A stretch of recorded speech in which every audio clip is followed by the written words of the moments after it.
नमस्कार दोस्तों, हमारे यूट्यूब चैनल लक्ष्य स्टडी पॉइंट पर आप सभी का स्वागत है। बात करते हैं हम आज के करंट अफेयर्स की। तो आज है 29 जनवरी। यदि चैनल पर नए हों तो चैनल को सब्सक्राइब कर लें, साथ ही साथ बेल आइकन को प्रेस कर दें ताकि आने वाली ऐसी न्यू वीडियो का नोटिफिकेशन सबसे पहले आपके पास पहुँचे। तो बात करते हैं आज के क्वेश्चन नंबर फर्स्ट की। क्वेश्चन नंबर फर्स्ट है, अंतर्राष्ट्रीय मुद्रा कोष यानी कि IMF ने वर्ष 2020 में 2021 में भारत की आर्थिक वृद्धि दर निम्न में से कितने प्रतिशत रहने का अनुमान लगाया है? तो इसका सही जवाब है ऑप्शन नंबर बी, 11.5% की अनुमान लगाया। किसने? IMF ने 2021 में भारत की वृद्धि दर। तो बात करते हैं हम IMF की। तो इसका फुल फॉर्म बनता है इंटरनेशनली मॉनेटरी फंड यानी कि अंतर्राष्ट्रीय मुद्रा कोष, जिसकी स्थापना कब हुई थी? 1994, जुलाई 1994 में। वर्तमान में इसके महानिदेशक कौन हैं? तो हैं क्रिस्टीन लेगार्ड, जो कहाँ से हैं? जर्मनी से हैं। और बात करते हैं हम इससे जुड़े अन्य तथ्यों की। तो चीफ इकोनॉमिस्ट हैं गीता गोपीनाथ, जो भारतीय मूल की हैं। कहाँ से? मैसूर, केरल से। IMF का मुख्यालय कहाँ है? वह वाशिंगटन DC, USA की बात करें तो हाल ही में अमेरिका में 46वें क्रम के राष्ट्रपति नियुक्त किए गए। कौन? Joe Biden. और उपराष्ट्रपति हैं कमला हैरिस, जिनका संबंध भारत से भी है। चलते हैं अगले क्वेश्चन पे। अगला क्वेश्चन है सेकेंड नंबर, जापान के किस पूर्व प्रधानमंत्री को भारत सरकार द्वारा देश के दूसरे सर्वोच्च नागरिक पुरस्कार पद्म विभूषण से सम्मानित किया गया? देश का दूसरा सर्वोच्च नागरिक सम्मान। तो इसका सही जवाब है option number C, Shinzo Abe. तो हम बात करते हैं पद्म भूषण पद्म पुरस्कारों में। तो पद्म पुरस्कार की शुरुआत कब से हुई? 1954 में। 1954 में पद्म विभूषण सबसे पहले किसे दिया गया? सत्येंद्र नाथ बोस। 1954 में सत्येंद्र नाथ बोस को। तो पद्म पुरस्कार में फर्स्ट नंबर पे आता है कौन? पद्म विभूषण, सेकंड पे पद्म भूषण और थर्ड पे पद्मश्री। अगला लेक्चर जो कल आएगा वह पद्म पुरस्कारों पर आधारित होगा। आप चैनल के प्लेलिस्ट में जाकर उस वीडियो को देख सकते हैं। चाहे डेली करंट न्यूज और daily current static GK, science quiz, ये सभी सीरीज चलाई जा रही हैं, जिसका लिंक इस वीडियो के डिस्क्रिप्शन बॉक्स में मिल जाएगा। और अन्यथा आप चैनल के प्लेलिस्ट में जाकर उस वीडियो को देख सकते हैं, यदि आप किसी कम्पिटेटिव एग्जाम की तैयारी कर रहे हो तो। यदि आप चाहते हैं इस क्वेश्चन PDF को डाउनलोड करना तो आप हमारे व्हाट्सएप एवं टेलीग्राम ग्रुप से जुड़ सकते हैं, जिसका लिंक इस वीडियो की डिस्क्रिप्शन बॉक्स में मिल जाएगा। चलते हैं थर्ड क्वेश्चन पे। थर्ड क्वेश्चन है, सुप्रीम कोर्ट की कॉलेजियम ने जस्टिस PV संजय कुमार को किस हाईकोर्ट का चीफ जस्टिस बनाने के प्रस्ताव को मंजूरी दे दी है? तो इसका सही जवाब है ऑप्शन नंबर ए, मणिपुर हाईकोर्ट। हम बात करते हैं यहाँ पर मणिपुर की। तो मणिपुर को कहा जाता है आभूषणों की धरती। आभूषणों की धरती। मणिपुर को अन्य नामों से जाना जाता है, जैसे भारत का आभूषण, पूर्व का स्विट्जरलैंड किसे कहा जाता है? मणिपुर को। स्विट्जरलैंड, पूर्व का स्विट्जरलैंड।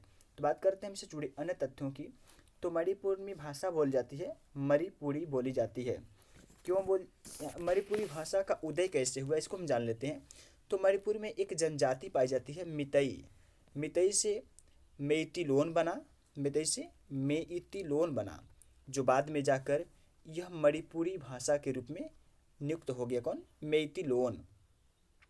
बात करते हैं हम अन्य तथ्यों में। तो अन्य तथ्यों में मणिपुर से संबंधित है क्या क्या? तो मणिपुर की राजधानी क्या है? इम्फाल है। इसका गठन कब हुआ? 21 जनवरी 1972 को। वर्तमान में यहाँ के राज्यपाल हैं वह नजमा हेपतुल्ला। मुख्यमंत्री हैं N बीरेन सिंह, जो BJP से बिलोंग करते हैं। मणिपुर को अन्य नामों से भी जाना जाता है, जैसे आभूषण, भारत का आभूषण, आभूषणों की भूमि, पूर्व का स्विट्जरलैंड और आर्किड बास्केट। आर्किड बास्केट के नाम से जाना जाता है किसी? मणिपुर को। प्रमुख यहाँ पर स्थल जैसे हैं लोकटक झील, किबुल राष्ट्रीय उद्यान। तो हम बात करते हैं एक अन्य तथ्यों में। तो अन्य तथ्यों पे आता है हमारी एग्जाम के दृष्टि से क्या है, वो है सुप्रीम कोर्ट। Supreme court. तो हम बात करते हैं सुप्रीम कोर्ट से जुड़े अन्य तथ्यों में। तो इसकी स्थापना कब की गई सुप्रीम कोर्ट की? इसकी स्थापना होती है 1 अक्टूबर 1937 में। 1937 में भारत की संघीय अदालत के रूप में इसकी स्थापना होती है। पुनः इसकी स्थापना हो जाती है कब? 1950 28 जनवरी 1950 में यह भारत की उच्चतम न्यायालय यानी कि सुप्रीम कोर्ट के रूप में इसकी स्थापना होती है। सुप्रीम कोर्ट में न्यायाधीशों यानी कि जजों की संख्या कितनी होती है? तो होती है 34, यानी कि 1+33। तो एक तो मुख्य न्यायाधीश होते हैं और 33 अदर न्यायाधीश होते हैं। क्वेश्चन पूछ लेता है जी सुप्रीम कोर्ट का स्थापित हुआ या संविधान के किस अध्याय में इसके बारे में चर्चा किया गया?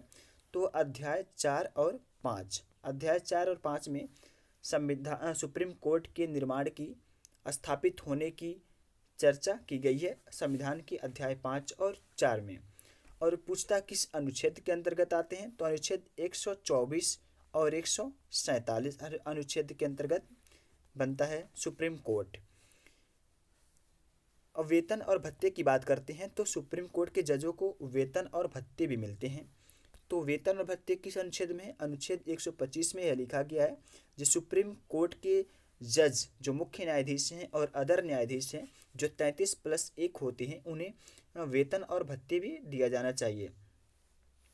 तो 1 जनवरी सन 2009 के हिसाब से भारत के सर्वोच्च न्यायालय के मुख्य न्यायाधीश को 2,80,000 पर महीने और अदर न्यायाधीश की बात करें तो 2,50,000 पर महीने वेतन मिलते हैं।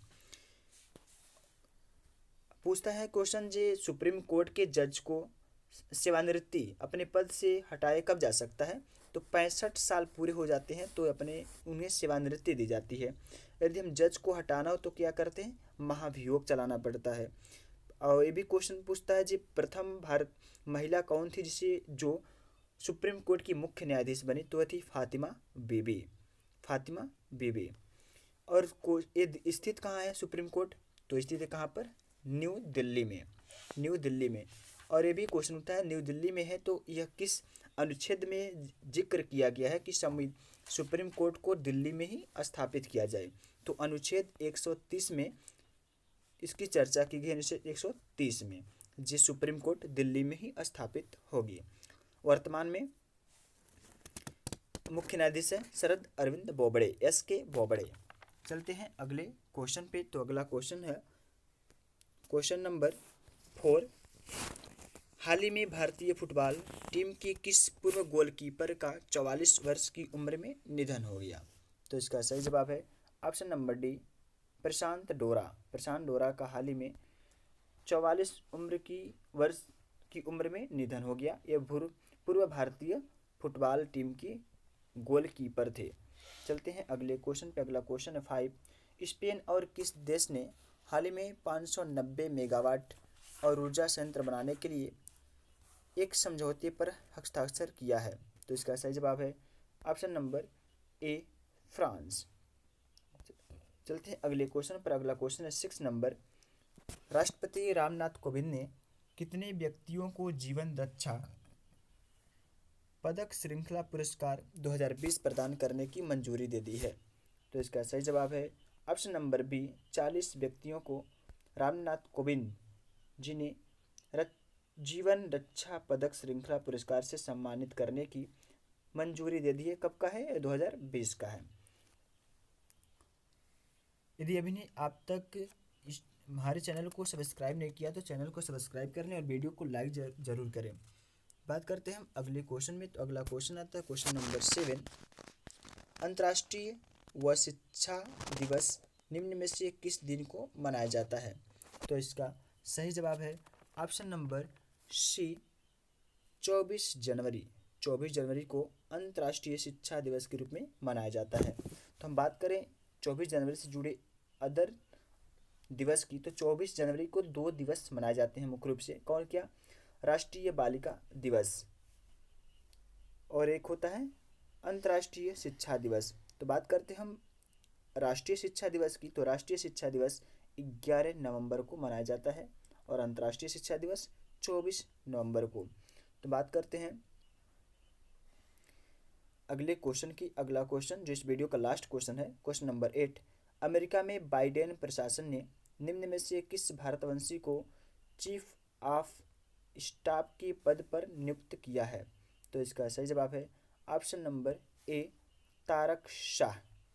तारक शाह को अमेरिका की में जो बाइडेन प्रशासन, जो अमेरिका के 46वें क्रम के राष्ट्रपति हैं, इन्होंने भारतवंशी तारक शाह को चीफ ऑफ द स्टाफ के पद पर नियुक्त किया है। और कमला हैरिस यहाँ की उप राष्ट्रपति हैं जिनका संबंध भारत से है। वीडियो देखने के लिए आपका धन्यवाद। जय हिंद, जय भारत।